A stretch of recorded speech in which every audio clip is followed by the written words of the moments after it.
My 5,000 euro house is finished! And you know what that means. My 5,000 euro house is finally getting cleaned up. The front of my house is looking clean, but the backside has a major garbage problem. This pile has accumulated for months and months, and I haven't been able to get it down for one major reason. This spot here at the bottom has turned into kind of a lake. The winter has been really hard on the trail leading up to my house, so at all of your request, we are going to build our first section of road. That starts with digging a trench with the excavator to drain the water. Bro's having so much trouble. I'm having trouble. My neighbors Patrick and Mladen were working all of the heavy machinery and getting those rocks laid down. We put a large plastic pipe in the trench, which is going to help that water drain on a more permanent basis. We filled the trench in with gravel and then started laying down those road stones. By the end of the day, we had a pretty good looking road going. And that gave me the opportunity to bring some packages up from my new sponsor, Jim Beam. Jim Beam is a fitness and wellness company that covers every sport and discipline you can imagine. They sent a bunch of basic workout equipment that I asked for. I used to work out a lot, but I haven't been exercising like I should since I've been out here. Not only did they send exercise equipment, but they sent a bunch of really excellent clothes, too. They also sent a giant box of healthy snacks, whey protein, and supplements. Thanks to Jim Beam for being a sponsor. Check them out if you're trying to get in shape. They have everything you could need. Now that we had this section of road figured out, I had some friends from the city come to visit, and I drove them up the hill. Oh, Jesus. I'm sorry. I'm good. We found out that the trailer is not the best place to ride. How's the mud? It's not good. It was time to tackle that garbage. I've never had so much fun in my life. So everything has to be sorted because that's the way they do it here in Europe. Maybe we should have done that in the first place, but look at this. Recycling. The plan was simple. We burned cardboard, paper, and wood using the help of a leaf blower, and the rest we sort and put into trash bags. All right, boys, working hard or hardly working? I can't believe I ever let this pile of garbage get so bad. I should have been dealing with it incrementally over time, but as the cold came in, it became quite difficult. By the end of the day, we had handled a massive portion of the pile, and the next morning, I was ready to start bringing bags of sorted garbage down. And the pile is no longer a pile, it's just kind of a scattering of garbage along the ground. Should be much easier to handle on my own. Winter is coming to a close, spring is upon us, and so you guys are going to start seeing new parts a lot more frequently, and massive progress happening over the coming days. So yesterday I was convinced that winter was over and I was in for a sunny spring. New packages arrived and I started to load them up on my trailer. Oh my gosh.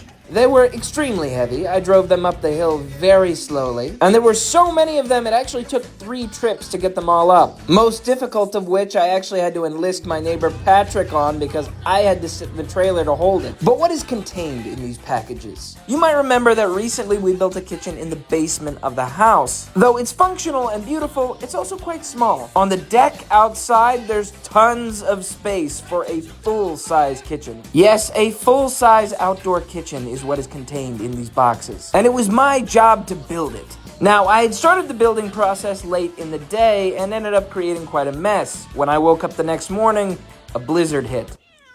What are you meowing about? This was not good. I had friends coming over that night, and I had to go into town to get propane gas so I could actually heat the deck. With the weather slowing me down so much, by the time my friends had arrived, I was not ready. On the plus side, I got a lot of snow in my boots. Thankfully, it was no problem for them, and they were willing to help me set everything up. I put the finishing touches on the last module of the kitchen. These drawers are really heavy. We cleared the space on the wall, and then clicked them all together. With everything clean and set up, it's time to introduce you to my new sponsor, Griller, and their modular outdoor kitchen. Starting with the sink unit with a faucet on the left and a cutting board and storage on the right. With storage drawers on the bottom, this thing is super practical, and we're gonna have water hooked up to it next week. Next, the cooling unit with more storage, a workspace on top, and a working fridge. Of course, we put that to use right away. The storage unit with stainless steel worktop and lots of drawer space. And for grilling, the 22-inch charcoal Kamado. This thing is a heavy-duty charcoal grilling beast. Unfortunately, there's a blizzard going on outside and we can't use it in an enclosed space like this. But trust me, when the weather warms up, we're gonna break it in. Finally, we have the Griller Prime G3S. And this is what we're going to use to make some steaks. Everything that Griller sent me is top-of-the-line, heavy-duty outdoor stuff. Fire! Edge to edge. Good job. Every one of these pieces is modular and can be moved to any place in the room or switched up in any order. If you want an outdoor setup like this, then tap the link in my bio and use my code for 10% off any Griller products. And thanks to them for being a sponsor. Honestly, winter out here in the woods has been difficult for me. Progress has been slower than I wanted, and it gets lonely at times. But today there was progress. The food was good, the company was good, and it just makes me think. This thing my neighbor Patrick and I did was take all of the recyclable garbage from my house to the dump. After that mission was accomplished, I had to meet up with Luca the plumber. The new sink I set up on the deck doesn't have any water, because the water tanks are over here and the sink is all the way over there. Luca is the man for the job.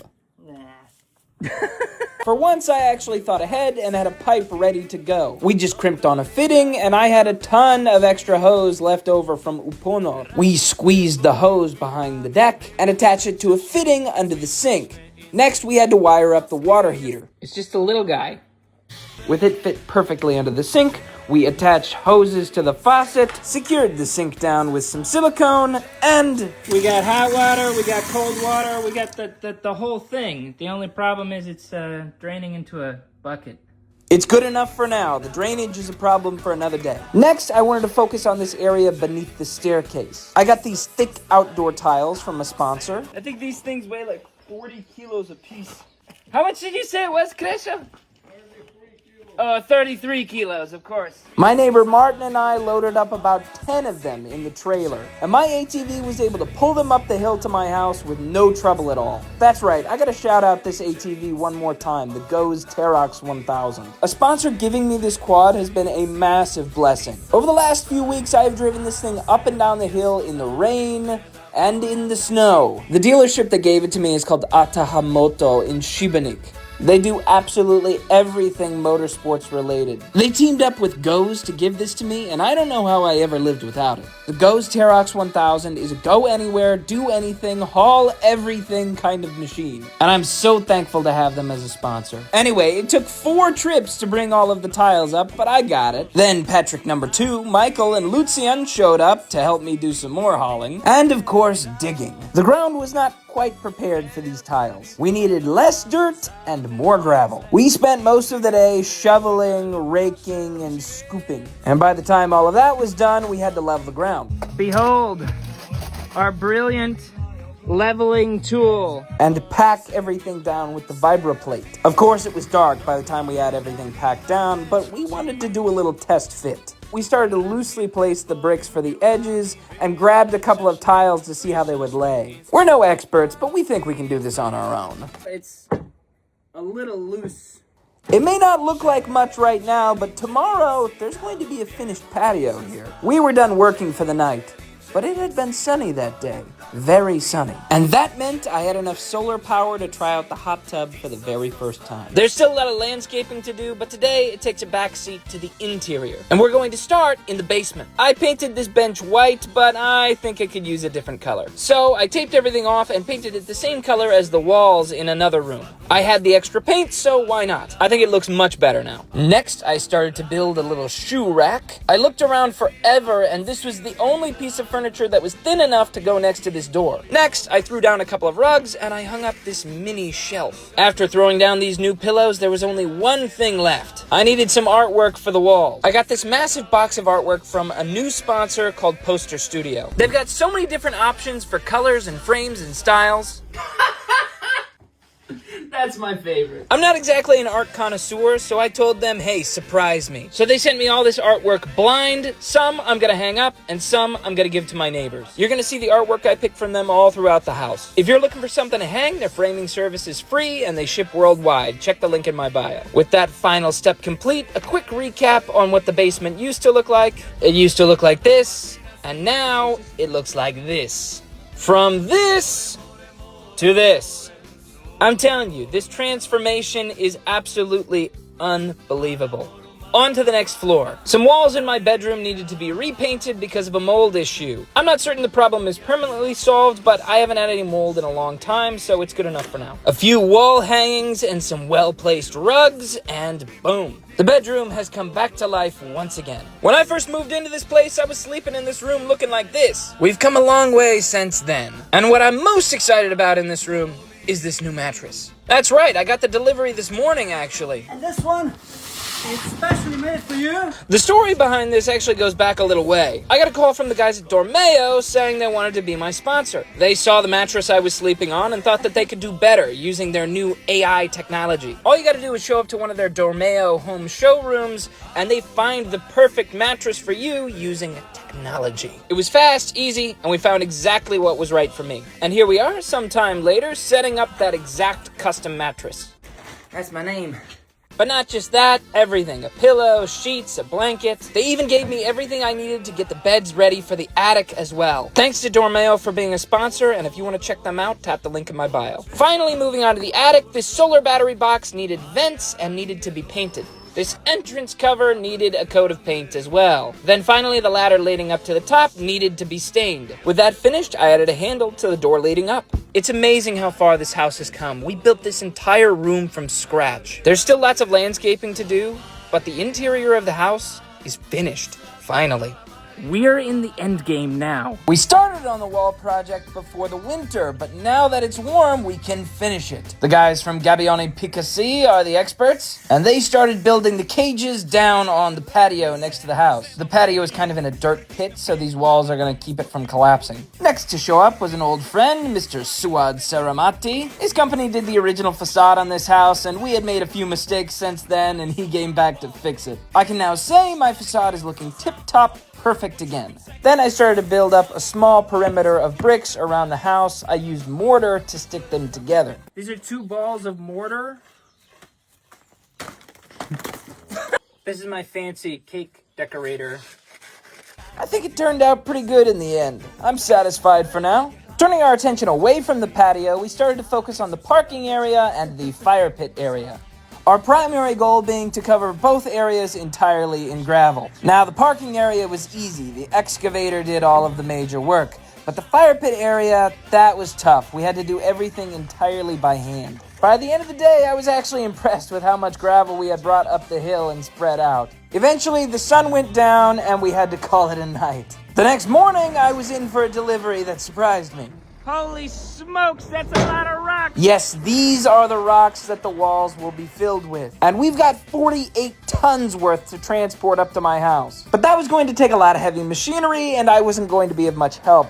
So I actually took a little road trip for the day. My sponsor, Goreña, has been trying to get me out to their factory in Velenia for a while. They are really proud of the work that they do here. They're the company that gave me all of the appliances for my kitchen. In fact, they make just about every type of appliance you could imagine. They actually just sent me a new panini press and a dehumidifier. So when they invited me to the factory, I was happy to go. I've never been to a manufacturing plant like this before, so I was really impressed. Every product is built with high-tech robotics and human hands. It was a really fun way to spend the day and meet all sorts of new people.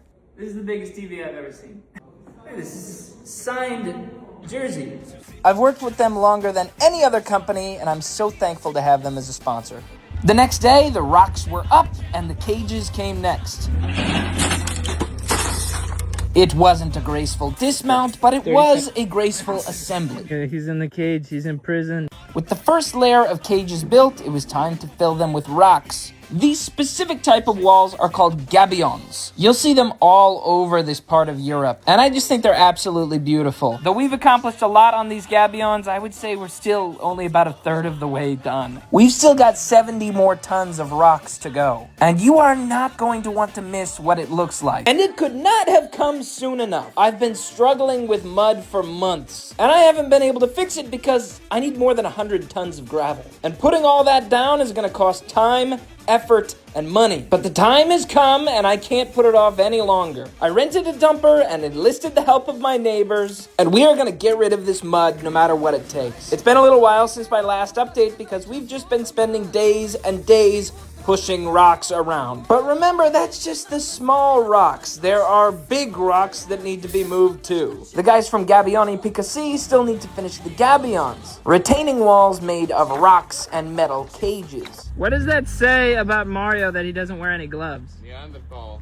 I think we're gonna have to team up. For what? Be careful. Okay, never mind. The progress has been good so far. The house is about 3/4 of the way surrounded. And remember all of that garbage that was beside the house? It is now 100% gone. While Mario and I were waiting for extra rock-moving reinforcements, we started on a different project.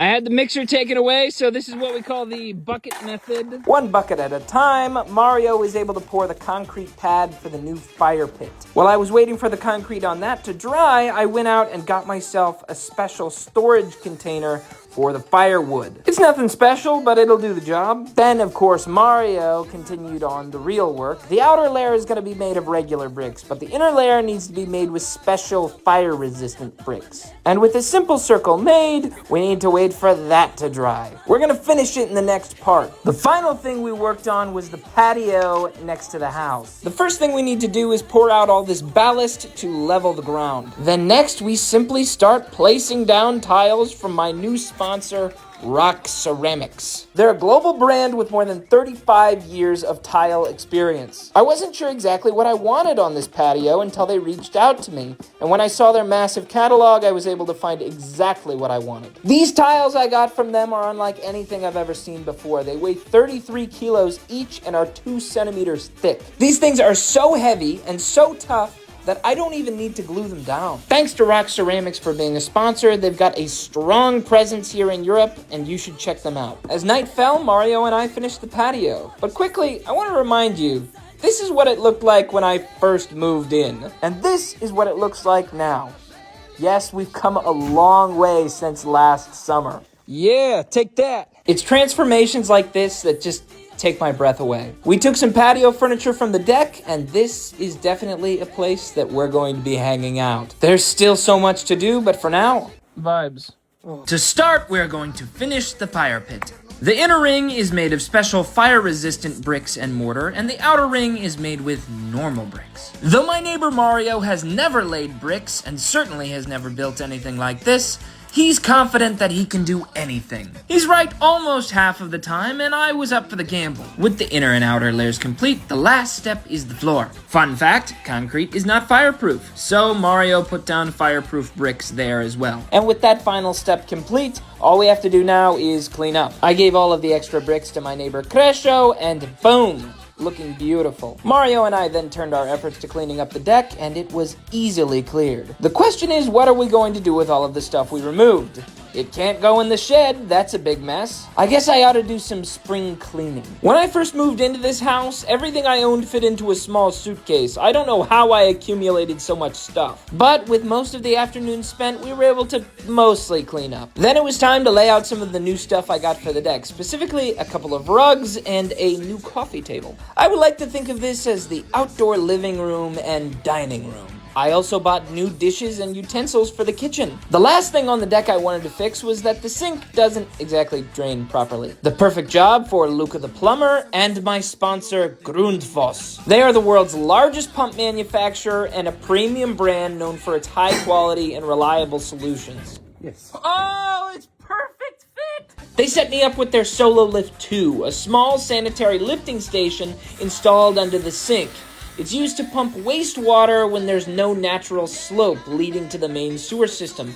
So when gravity isn't enough, it pushes the water to the main drain. Now with this installed, I've got clean water coming out of the faucet from a Grundfos pump, and I've got wastewater going out the drainage, also with a Grundfos pump. This is a brilliant solution for my house, and thanks to Grundfos for being a sponsor. This is how the system will be for now. Pretty soon we're gonna hook it up to the gutters of the deck, and they'll all drain to the same place. Then some of the boys from around the neighborhood came by to help me move some stuff and level out the ground around the fire pit. I set up some benches and chairs that I bought, and then it was time. Does anybody know how to build a fire?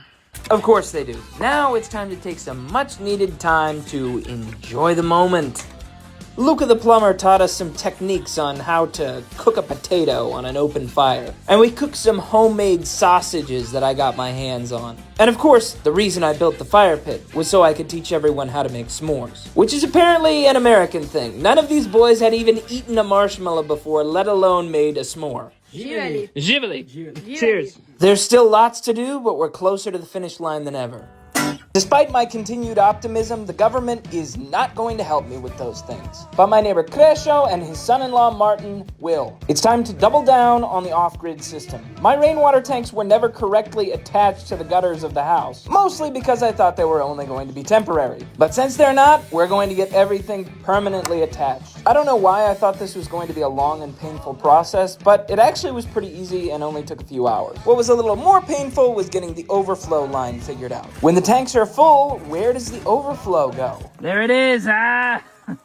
As night fell, we were able to attach it to the septic system. With Crescio and Martin out for the night, it was time for my neighbor Patrick to step in. Strong man. If the city won't bring me power, that means I have to rely entirely on solar, which doesn't work on cloudy or rainy days. So we set up this platform as a permanent home for the gasoline backup generator. And the next morning, Crescio and Martin built a little house to protect it. As they started to build around the water tanks, I focused on the deck. There had been a bit of a mess left there over the last week, but it was early morning and there was a problem. It's cold again. Thankfully, I have a new sponsor which can help keep me comfortable. This is the Blaze-On Ember Forced Air Propane Heater. This thing doesn't just look good, it's actually super high-tech. It's truly off-grid. It doesn't just use propane to heat, but also generate electricity, which you could use to charge your phone or to power an internal fan. It combusts so completely that you can even use it indoors. It kept me warm so I could do what needed to be done. Now I'm going to use it just when I want to hang out outside. It's the perfect addition to my life, thanks to Blaze-On for being a sponsor. Back to my neighbors, they were wrapping up the next little house around the water containers. And I'll tell you what, if I'm going to be off-grid for a while or even forever, I'm ready for it. So now, we have energy reserve in this container, and we have water reserve in this container. Since Martin turned out to be a metal expert, I asked him if he could do the sides to the bathroom roof. This has been left undone since the fall, and I am so glad to finally have it finished. The exterior of the house itself is almost done. There's just a few more finishing touches I want to add, but they'll have to wait. My neighbors Patrick and Mladen need to work on this hot tub platform. It's a little plain and maybe even a little dangerous, so I asked them if they would build some walls for it. I'm proud to say that this design was my idea. It's simple. Just take a bunch of wooden beams, stack them on top of each other, and screw them together. Then you have a very strong and good-looking wall. It's hard to believe that we're almost finished with the project, but it's true. We are coming to the end. The house and everything around it has never looked better. And in the next few parts, I'm going to show you how we finished this thing. Work started on the fire pit. I had some leftover tiles from the outdoor patio area, and my neighbor Mario and I thought that they would look really good on these stairs. These tiles are super thick and heavy, so we just leveled the ground as best we could, and I don't think they're gonna need any glue. With that finished, it was time to move on to the gravel. The whole dirty brown look wasn't vibing with me, so I bought some smooth, decorative rocks. They are much better than what was before, and the ground is so much more level. Small rocks for the ground, Mario and I can handle, but big rocks for these cages, we needed to call in reinforcements. Thankfully, we already had a bunch of big rocks up here already. They just need to be put in place. It took about 2 hours to fill them by hand, but there was one final touch missing. I knew these walls could be more than just reinforcements, so I enlisted the help of my neighbors Patrick and Mladen, and they prepared some boards which we are going to screw down so we can turn the walls into benches. I couldn't wait to see how it was going to look, so I just put them down for a quick rough fit. What do you think? It's pretty nice. As night came, I was alone, and I turned my focus to the deck. It was time to install something that I had been waiting for a long time. I installed a 2.5 meter long projector screen for my new C3 laser projector from my sponsor, Hisense. Hisense is the benchmark for laser projector quality. This baby projects in real 4K Ultra HD. It's smart, so it connects to the internet for streaming, and it doesn't produce any harmful blue light. But enough talking about it, let's move some things around and show it off. All you have to do is set it down in front of a screen, and it adjusts itself to fit. This screen may look pretty big, but the projector can actually go almost 3 times bigger, which is good because it's portable. I can take it anywhere and adjust to any screen size. I'm ready for a movie night, thanks to Hisense for being a sponsor. The next morning, a bunch of local boys from the neighborhood and Mario showed up. Yahoo! I didn't ask them to come. It was just nice weather, and they came by to see if there was any work to be done. And of course, there was. It seems like there always is. We never quite ended up clearing this jungle on the hill the way I wanted to. It's just full of thorny vines and these tall, thin trees which could easily fall on the house or the shed. It honestly didn't look like there was too much going on up there, but it ended up being a lot more than I thought. And it was especially difficult taking down the trees that were closest to the shed. Close enough. Dude, what are you doing? We ended up tying straps around a few of the trees to make sure they pulled in the right direction. By the time it was all said and done, I was pretty pleased with the extra space and how safe it made me feel. Now we just gotta get this wood out of here. No more chopping. The deck is built on a cliff, and somebody could fall off and hurt themselves. So, to build a safety railing, I enlisted the help of my neighbor Mario. He has never built a railing before, and neither have I, so we put our heads together to figure it out. This is a modular aluminum setup, which is supposed to be easy for anybody to install. While we were working on that, my neighbor Crescio and his son-in-law Martin came up to finish the roof. It has needed gutters and metal siding for months. It just kept getting delayed because of supply issues. Now we have Mario and Martin working in tandem. Martin, of course, is a roofer for a living, and he was able to make short work of this process. When nighttime came, the gutters and siding were done, and so was the aluminum railing. But before I show you what that looks like, there was one finishing touch I had to add in the morning. I reached out to a local florist to set up the deck with some plants. I'm no expert when it comes to this, so I told them to surprise me. And I was really blown away with what they came up with. It does a great job of adding that fun splash of color to everything. And with that, let's look back for a second. Last summer, this area, which used to be a vineyard, was covered with trees. The house was too small. It didn't have a full-size living room, dining room, or kitchen, so I thought, why not build an outdoor version of all of those things? We excavated the area, drilled holes, poured concrete, laid gravel, and built a structure. And after many months of hard work and planning, it's finally finished. And just in time for the warm weather. Though the 5,000 euro house is a great place for living and sleeping, this is where I will probably spend most of my time. Outdoors, enjoying nature and the forest in a secure and comfortable place. Excellent for hosting friends, family, and neighbors. I really wanted this series to end on part 100. It just seemed like a nice round number to end on. However, I'm not done. I still have no proper road, there's still mud everywhere, the gabion walls are not finished, and there's a general mess around. And also, there's no railing on these stairs. You know what, let's just fix that right now. People have been trying to get me to put railing on these stairs since literally part 1. It was always my plan to do it, I just couldn't get around to it until now. On top of that, this balcony needs a railing as well. 10 months and 100 episodes is a lot of work, but it looks like you guys are going to be stuck with me for at least a few more parts of this series. When it's all over, I'm going to get a haircut, give you a full tour, and I'm going to tell you how much all of these renovations really cost. But in the meantime, We're gonna build a bridge. I need to build a bridge. I've been having to jump over this gap since almost the very beginning. And walking across this sketchy plank isn't much better. So, my neighbor Mladen welded me together a frame, and Patrick and I brought it up and put it in place, and secured it down with some screws. You'll also notice I added a pillar down below the landing for extra strength. Now, for the most important part, Patrick and I planed and stained some boards. Then my neighbor Mario cut them and secured them into place. Finally, we have a safe way to cross this gap. We're going to add some safety railing a little later too. Next, I had 10 people ready to help me with the next part of the project.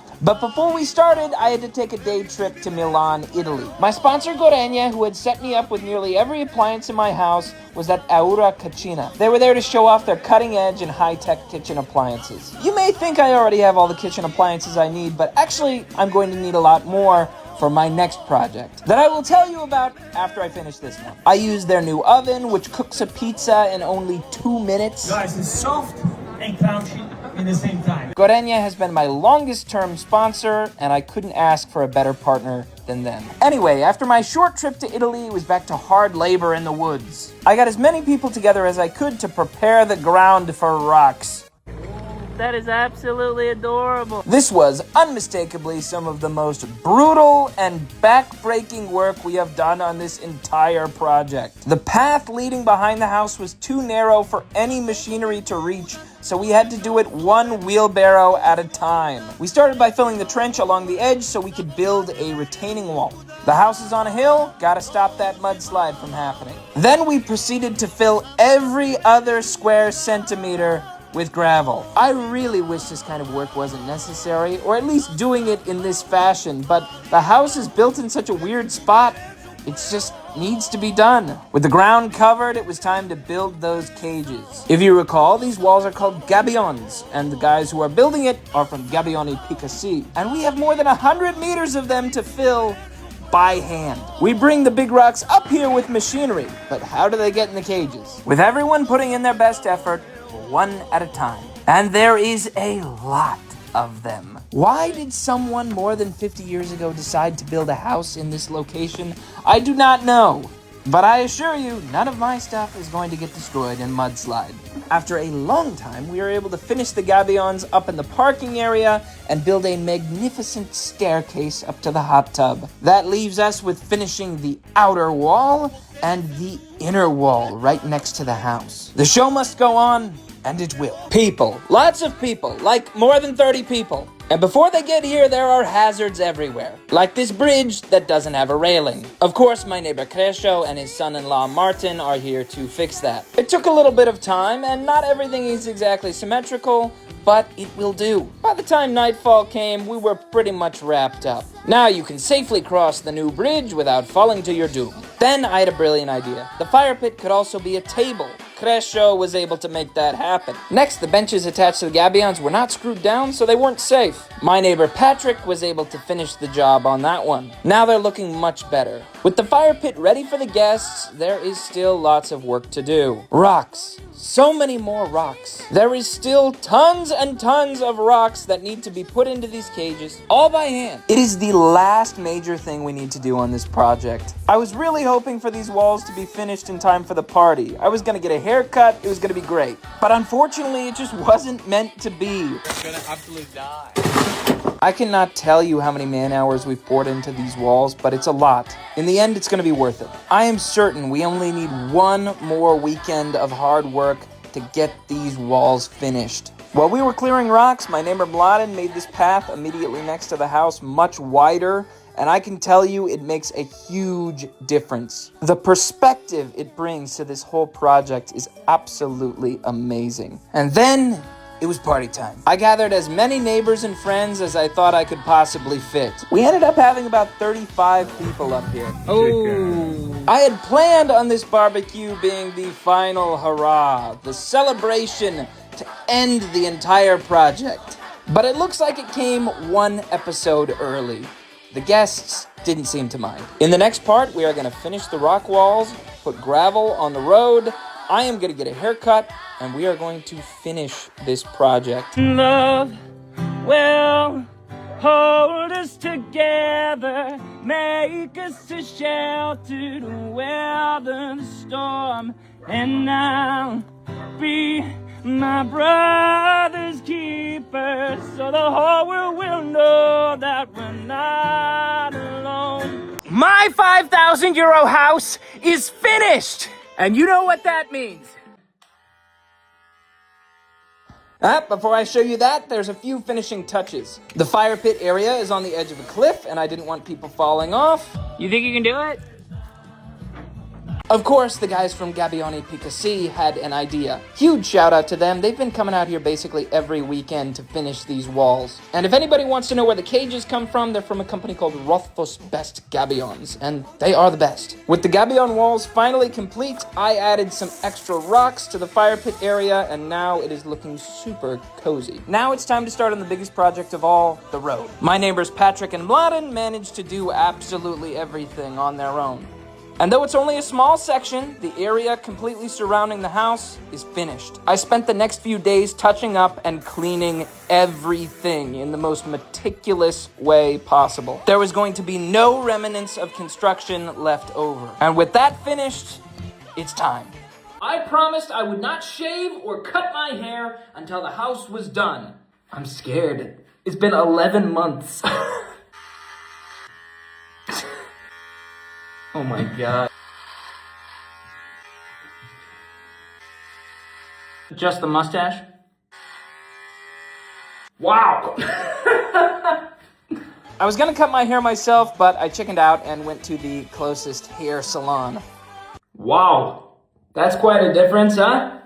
For 11 months and 104 parts, you have watched me transform a house swallowed by the forest and forgotten by time into a masterpiece. But don't worry, this isn't goodbye yet. Next week, I will be releasing a full-length YouTube documentary breaking down the entire renovation from beginning to end in meticulous detail and answering your most asked questions like, how much did all of this really cost in the end? On top of that, there's still a few things I'd like to do in the future. I would like to build a fence around the whole property, actually finish a road leading up to it, and connect the house to the water and electrical grid. But those things take time, and who knows what the future holds. If something happens, I will make sure to tell you all first. But for now, as far as I'm concerned, the house is done.